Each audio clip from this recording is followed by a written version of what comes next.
நம சிவாய. ஓம் நம சிவாய. அஸ்ட்ரோ கராத்தே முனியப்பன் சுவாமி ஜோதிட நேயர்களுக்கு வணக்கம். என் குலதெய்வம் பெரியாண்டிச்சம்ம தாயை வணங்கி, என் அப்பன் கராத்தே முனியப்பன் சுவாமியை வணங்கி, என் குருவை வணங்கி வாங்க சிறப்பான பலன்களை பார்ப்போம்.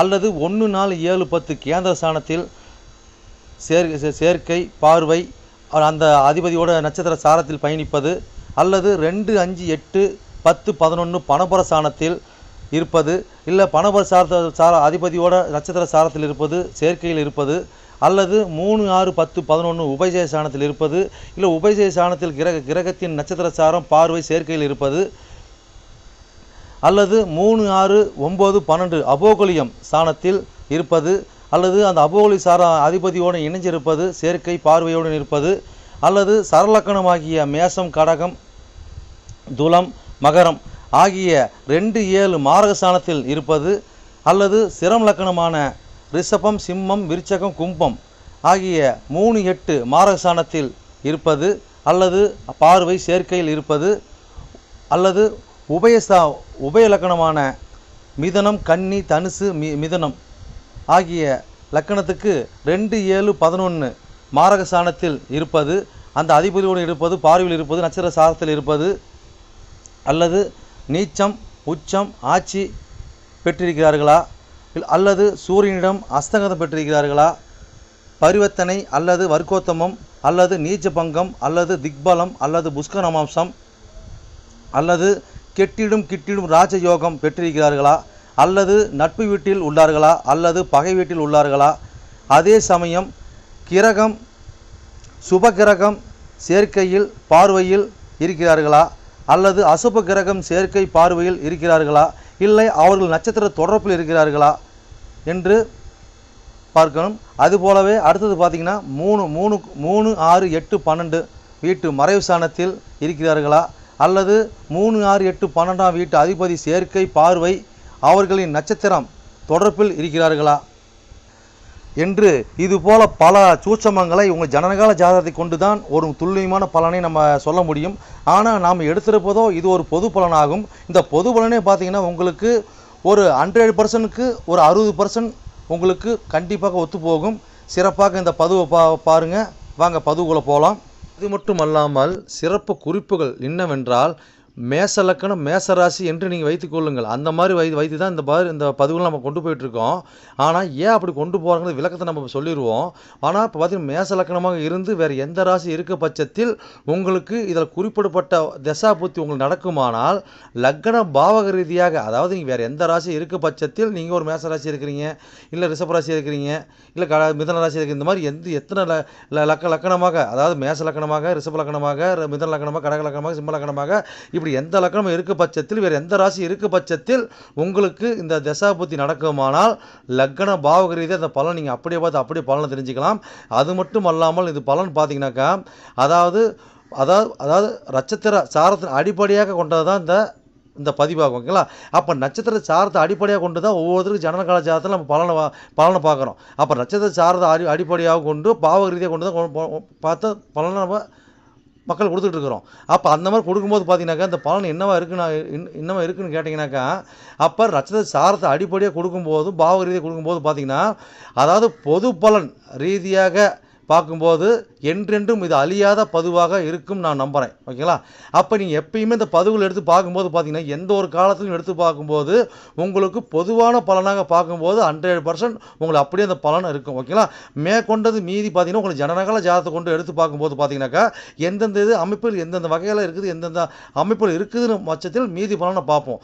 ஆனால் இது என்னதான் நம்ம அந்த அமைப்புகளை பார்த்தாலுமே நம்மளுக்கு பார்த்தீங்கன்னா எப்படி தான் பார்த்தாலும் ஓரளவுக்கு, அதாவது ஒரு 50% அதாவது உங்களுக்கு நட்சத்திர சார்ந்த அடிப்படையில் இந்த பாவக ரீதியாக பார்க்கும் பொழுது இந்த பலன் 100% சிறப்பாக இருக்குன்னு என்று நம்பி வாங்க பதிவுக்குள்ளே போவோம். மிதன லக்னம் மிதன ராசி நேயர்களே, உங்களுக்கு ராகு திசையில் ராகு புத்தியா என்ற பதிவு தான் இது. இந்த பதிவானது உங்கள் லக்கணத்திலிருந்து எண்ணி வர 11ஆம் பாவமான 11ஆம் ராசியான மேச ராசியின் பதிவாகும். இந்த மேச ராசியில் உள்ள நட்சத்திரத்தில் வாயிலாக உங்களுடைய ராகு பகவான் தசாபதிநாதன் ஆகிய ராகு பகவான் அந்த நட்சத்திர வாயிலாக எப்படி பயணித்து எப்படி உங்களுக்கு பலன் அளிக்க போகிறாத பதிவாகும். இந்த பதிவானது நாங்கள் மிதன லக்னம் மிதன ராசிக்காரர் மட்டும் தான் பார்க்கணுமானா அப்படி கிடையாதுங்க. மிதன லக்னமாக இருந்து வேறு எந்த ராசியாக இருக்க பட்சத்தில் உங்களுக்கு ராகு திசை ராகு புத்தி நடக்குமானால் பாவக ரீதியாக இந்த பலன் அப்படியே உங்களுக்கு 100% 100% உங்களுக்கு ஒத்து வருங்க.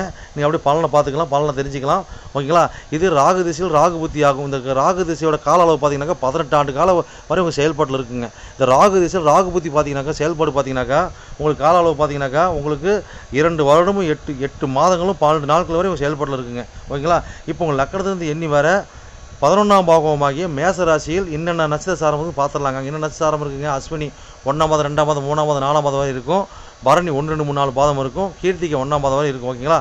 இப்போ அஸ்வினி சாரத்தில் உங்களுடைய ராகுபவன் வந்து தசாபதிநாதன் என்ன பலன் அளிப்பார் பார்க்கலாம். இப்போ பார்த்தீங்கன்னா 11 சம்மந்தப்படுறாங்க. ஓகேங்களா? 11 சம்மந்தப்பட்டு 11 வந்து டபுளாக சம்மந்தப்படுறாங்க. ராகுதன ஓகே 11 சம்மந்தப்பட்டு அதே மாதிரி கேது சம்மந்தப்பட்டு ராகு சம்மந்தப்படுறாங்க. ஓகேங்களா? இந்த மாதிரி காலகட்டங்கள் பார்த்தீங்கன்னாக்கா நம்மளுக்கு எல்லாமே தடையை தாமதத்தை கொடுப்பாங்க. அது கொடுத்தாலும் பார்த்தீங்கன்னாக்கா நம்ம இந்த மாதிரி காலகட்டங்களில் நான் போய் இந்த முருகர் கோயிலுக்கு முடி வெட்ட, அதாவது பார்த்தீங்கன்னாக்கா அதை முடி கொடுக்கறது, அதை மொட்டை போடுறது. ஓகேங்களா? அப்போ வந்து பார்த்தீங்கன்னா கரடு முரடான பாதையை வென்று மலை ஏறி நம்ம முருகனுக்கு முடிக்காணி கொடுக்கணுங்க. அப்படி கொடுக்கும்போது பார்த்தீங்கன்னாக்கா ஒரு முடக்கடி இருக்காது. இப்போ லாபசாந்தெல்லாம் வந்து பார்த்தீங்கன்னா யார் உட்காந்துக்கிறா? நம்மளோட ராகு உட்காந்துக்கிறார். அப்போ 11ஆம் ராகு நல்லா தானே பண்ணணும். அப்போ கேதுவோட சாத்தில் இருக்கிறார். அப்போ எப்படி கொடுப்பார்? இந்த மாதிரி பரிகாரத்தை பண்ணும்போது பார்த்தீங்கன்னாக்கா நம்மளுக்கு சிறப்பாக கொடுப்பார். அப்போ எந்த வழியில் கொடுப்பார்? நம்மளுக்கு ஏதோ ஒரு வழியில் பார்த்தீங்கன்னாக்கா இயற்கைக்கு முரம்பான ஒரு தொழில் அமைச்சு கொடுத்தாலும் பார்த்தீங்கன்னாக்கா அதுலேயும் ஒரு நன்மையை கொடுப்பார். ஓகேங்களா? அப்போ வந்து பார்த்தீங்கன்னாக்கா நம்ம நெருப்பு சம்மந்தப்பட்டது, ஒரு முடி சம்மந்தப்பட்ட இது விஷயம், இந்த மாதிரி பார்த்தீங்கன்னாக்கா இந்த சாமியாருங்க இந்த ஒரு ஆசிரமம் இந்த மாதிரி அமைப்பில் இருக்கும்போது பார்த்தீங்கன்னாக்கா அதாவது பார்த்தீங்கன்னாக்கா இடம் குறுகின மாதிரி இருக்கும், நீளம் ஜாஸ்தியாக இருக்கும். அந்த மாதிரி இருக்கிற ஒரு ஆசிரமம், அந்த மாதிரி இருக்கிற ஒரு ஆலயத்தில் ஓகேங்களா அந்த மாதிரி ஒரு பாதியத்தில் உள்ள ஒரு முருகன் இந்த மாதிரி கும்பிடும்போது பார்த்தீங்கன்னாக்கா இந்த கேது திசையில் கேது சாரத்தில் உள்ள ராகு பகவான் தசாபதி நடத்தும் போது பார்த்தீங்கன்னாக்கா நம்மளுக்கு ஓரளவுக்கு நல்லது பண்ணுவானா நல்லாதே பண்ணுவாருங்க. அப்போ இந்த மாதிரி காலகட்டத்தில் பார்த்தீங்கன்னாக்கா நம்மளுக்கு மாதிரி கற்றுக்கிறது, பின்னி சுண்ணி கற்றுக்கிறது, இல்லை யாரும் நம்மளுக்கு வச்சது அதை எடுக்கிறது, இந்த ஒரு வேலைப்பாடுகளை பார்க்குறதும் கற்றுக்கிறதும் இந்த இதெல்லாம் தூண்டுதல் பண்ணுங்க. ஓகேங்களா? இன்னும் எவ்வளோ சொல்லிட்டு போகலாம். அடுத்த கட்டத்துக்கு போயிடலாங்க. அடுத்து பரணி சாரத்தில் உங்களுடைய தசாபதிநாதன் ராகுபான் வந்து பயணிச்சு என்ன பலன் கொடுப்பாருங்க. அப்போ இந்த இடத்துல 11 சம்மந்தப்படுதுங்க. 11 சம்மந்தப்படுது, 5 சம்மந்தப்படுது, 12 சம்மந்தப்பட்டு ராகு சம்மந்தப்படுறார். ஓகேங்களா? அப்போ இந்த மாதிரி காலகட்டங்களில் பார்த்தீங்கன்னாக்கா கட்டாயமாக அதாவது 2ஆம் திருமணத்துக்கு உண்டான வாய்ப்பு ஏற்படுத்தி கொடுப்பார். ஓகேங்களா? அப்போ குழந்தைகளுக்கு திருமணத்தை ஏற்படுத்தி கொடுப்பார். அப்போ குழந்தைகள்னா சூதாட்டம் சீட்டாட்டம் இந்த மாதிரி வாய்ப்பை ஏற்படுத்தி கொடுப்பார். இல்லை மந்திரம் உச்சாரம் கற்றுக்கிறது, ஜாதகம் பார்க்கறது, இந்த மாதிரி அமைப்புக்கு மோகத்தை உண்டு பண்ணுவார். ஆராய்ச்சி மைண்டை கொடுப்பார். ஓகேங்களா? அப்போ அதுக்குண்டான பயணம், அதுக்குண்டான செலவினம், அப்புறம் ரயில் பயணம், இரவு நேர பயணம், தூரத்து பயணம், இப்படி நம்மளுக்கு மாற்றி இந்த தசாபதி காலங்கள் கொடுப்பார். அப்போ நம்ம எல்லாத்தையும் பார்த்து எல்லாத்தையும் பாயிண்ட் அப் பண்ணி கேஷ் பண்ணி போகணுங்க. ஓகேங்களா? அப்போ எல்லாரும் கேஷ் பண்ணி போகிற மூத்த சகோதரிட்டு சரி, நண்பர்கிட்ட சரி, நம்ம உறவிட்டு சரி, நம்ம பார்த்து சூதனமாக இருந்தோம்னா அத்தனையும் நம்ம ஜெயிச்சு வரலாங்க. மொத்தமாக பெண்கள் விஷயத்தை பார்த்து சூதனமாக இருக்கணும். இந்த கிம்பளை வாங்குறது இந்த மாதிரி விஷயம் அனைத்து கொஞ்சம் பார்த்து உஷாராக இருக்கணுங்க. அப்போ இந்த மாதிரி இந்த அமைப்பில் பார்த்தீங்கன்னா நம்ம கட்டாயமாக நம்ம வந்து ஒரு மாடி வீட்டில் போய் குடியிருக்கிற சூழ்நிலை வருங்க. அப்போ அது பார்த்து உஷாராக சூதனமாக இருக்கும். கரெக்டான வீடு கரெக்டாக இருக்கிற வீடாக பார்த்து நம்ம போனோம்னா கரெக்டாக இருக்குங்க. ஓகேங்களா? சரி, அது இன்னும் எவ்வளோ சொல்லிட்டு போகிறாங்க. அடுத்த சாரத்துக்கு போவோம். இப்போ அடுத்து பார்த்தீங்கன்னாக்கா அங்கே கீர்த்திகை சாரத்தில் ஒரு ராகு பலன் என்ன பலன் கொடுப்பாரு, தசாபதி இருந்தால் என்ன பலன் கொடுப்பார். அப்போ 3 கோடி சாரத்தில் இருக்கார். அப்போ வந்து 11 சம்மந்தப்பட்டு 3 சம்மந்தப்பட்டு அப்போ ராகு சம்மந்தப்படுறார். அப்போ இந்த மாதிரி காலகட்டங்களில் பார்த்தீங்கன்னாக்கா நம்மளுக்கு ஏதோ ஒரு இடமாற்றத்தை ஏற்படுத்திகிட்டே இருப்பாருங்க. ஓகேங்களா? அப்போ நம்ம ஏதோ முயற்சி பண்ணிகிட்டே இருப்போம். அந்த முயற்சி பார்த்தீங்கன்னாக்கா நீண்ட தூர பயணமாக இருக்கும். அதில் பப்ளிக்காக அந்த ஊருக்குள்ளே நம்ம அந்த முயற்சியில் பப்ளிசிட்டி ஆகும். இந்த தொழில் பண்ணுறாரு, இந்த முயற்சி பண்ணுறாரு, இந்த வேலை பண்ணுறார், இந்த மாதிரி பண்ணிகிட்டு இருக்கார் அப்படின்னு சொல்லி நம்மளுக்கு ஒரு பேர் கிடைக்குமானா கட்டாயம் பேர் கிடைக்கிறதுக்கு உண்டான வாய்ப்பு கட்டாயம் அந்த ராகுபாய் ஏற்படுத்தி கொடுப்பாருங்க. ஓகேங்களா? அப்போ அந்த பேர் மூலியமாக பார்த்தீங்கன்னாக்கா நம்மளுக்கு ஒரு முன்னேற்றங்க நல்ல தகவல் கிடைக்கும், நல்ல ஒரு தொடர்பு கிடைக்கும். அப்போ அரசு சம்மந்தப்பட்ட தொடர்பு கிடைக்கும், ஊருக்குள்ள நல்ல ஃபேமஸான ஆளுங்கிட்ட நல்ல தொடர்பு கிடைக்கும். ஓகேங்களா? அப்போ இந்த மாதிரி காலகட்டங்கள் இந்த மாதிரி போகும்போது பார்த்தீங்கன்னாக்கா நம்ம முன்னோர்கள் பார்த்தீங்கன்னாக்கா ஏதோ ஒரு ரூபத்தில் அந்த ஊருக்குள்ளே ஏதோ ஒரு ஆட்டை போட்டு ஏதோ பண்ணியோ நம்ம ஒரு லாபத்தை சம்பாரித்து ஏதோ பண்ணிட்டு இருப்பாங்க. இல்லை நம்ம முன்னோர்கள் பார்த்தீங்கன்னா 2ஆம் திருமணம் பண்ணவங்க ஒன்றுக்கு மேற்பட்டவங்க இருப்பாங்க. ஓகேங்களா. இந்த மாதிரி பாயிண்ட்டை பொறுக்கும். இப்போ அவங்ககிட்ட சாப்பத்தீடு இந்த மாதிரி இருக்கிற ஒரு பாயிண்ட்டை இதில் காட்டுங்க. ஓகேங்களா. அதுக்குண்டான மோட்சத்துக்கு உண்டான வழி பார்த்தோம்னா நம்மளுக்கு உண்டான காரணத்துக்கு அழகாக வேலை செய்யுங்க. அப்போ கரடு முன்னாடி உள்ள பாதையில் உள்ள சிவன் ஆலயத்தில் போய் நாம் இந்த காலகட்டங்களில் ராகால யமகண்டத்தை நம்ம விளக்கு போடும்போது பார்த்தீங்கன்னா சிறப்பாக இருக்கும். சரி, பரிகாரம் சொன்னால் லேட்டாயிருங்க. சரி, அடுத்தது நீங்கள் பயணித்து பாருங்கள், சிறப்புன்னு வாழ்வீங்க.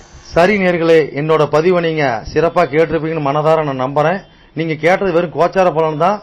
உங்கள் ஜனனகால ஜாதத்தை கொண்டு பார்க்கும்போது தான் எந்த கிரகம் எந்த சாரம் வாங்கியிருக்குது, எந்த கிரகம் எந்த பாவத்தை பார்க்குறாங்கன்னு சொல்லி துல்லியமான பலனை பார்க்க முடியும். நீங்கள் துல்லியமான பலன் நீங்கள் பார்க்கணுனாக்கா என்னோட வாட்ஸ்அப் நம்பர் கீழே ஓடிட்டு இருக்குதுங்க. நீங்கள் வாட்ஸ்அப் நம்பர் மூலியமாக என்னோட ஜாதத்தை நீங்கள் அனுப்பி நீங்கள் என் மூலியமாக துல்லியமான பலனை நீங்கள் அறிஞ்சிக்கலாம்.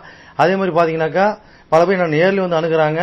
அதுவும் பார்த்தீங்கன்னா நம்ம இருப்பிடம் பார்த்தீங்கன்னாக்கா நம்ம இருக்கிற ஒரு ஆலயத்தில் இருக்கிறாங்க. சொந்தமாக ஆலயம் வச்சு நடத்திட்டு இருக்கிறோம்.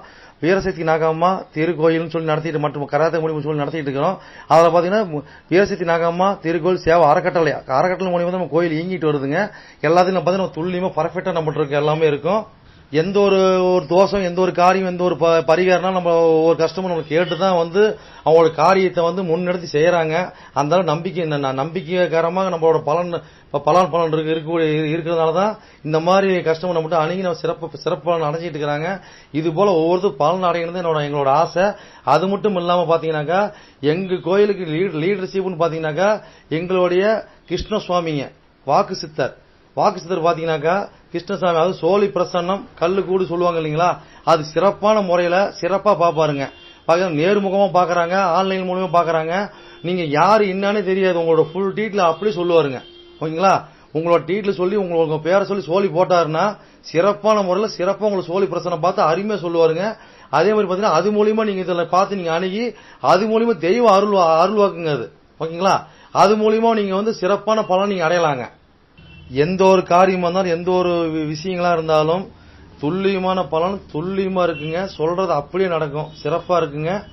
சரி நேயர்களே, உங்களிடமிருந்து விடைபெறுவது S. Balu Jayavel, MA astro. நன்றி, வணக்கம்.